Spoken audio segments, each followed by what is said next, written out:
Welcome to my new channel, Edcraft. We understand that the world is in danger.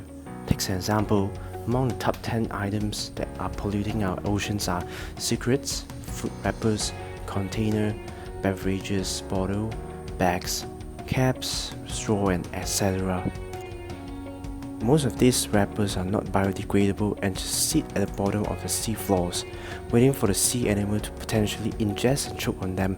Sea animals are regularly found to be tangled up in plastic bags, with some even being choked to death by them. One of the most obvious ones among all polluting items is plastic. Plastic waste is a global issue. Plastics are ubiquitous in the world today.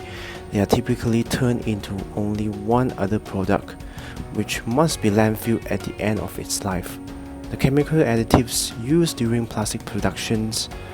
Plastics have potentially harmful effects on human health.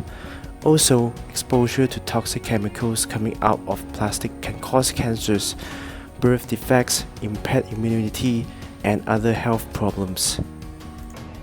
According to Malaysia's roadmap towards zero single-use plastics 2018 to 2030, Malaysia is ranked 8th place in the world for plastic waste.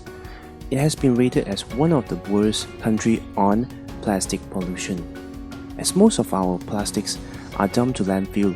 In a report on 2013, a small portion burned and a very tiny fraction of 2% is recycled.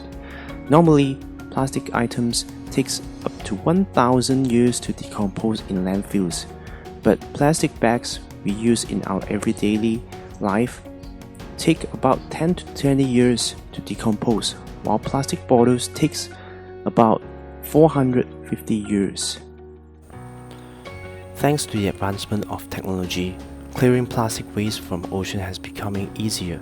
Research into the use of microbes for plastic biodegradation is possible. Innovation in new material to replace traditional plastics are rigorously done by the researchers and governments. All this requires a big amount of effort and funding. However, Edcraft is going to simplify the action of reducing waste at home. So what are we doing in Edcraft? Edcraft is a video tutorial channel that will change the view of the world about the life of the products and materials that are no longer in use, and we are repurposing crafting in a creative way to add value to the so-called waste. This is much different than recycling, which often the material itself will partially lost. These items that we crafted are from ceramics and kitchenware, windows and mirrors, plastic wrap, straws, packing peanuts and bubble wrap, wax boxes. All these items can actually be repurposed into useful crafts. Awareness towards recycling is still a major problem. Let's craft something useful for ourselves, and this little action may be a great help to the world and the future.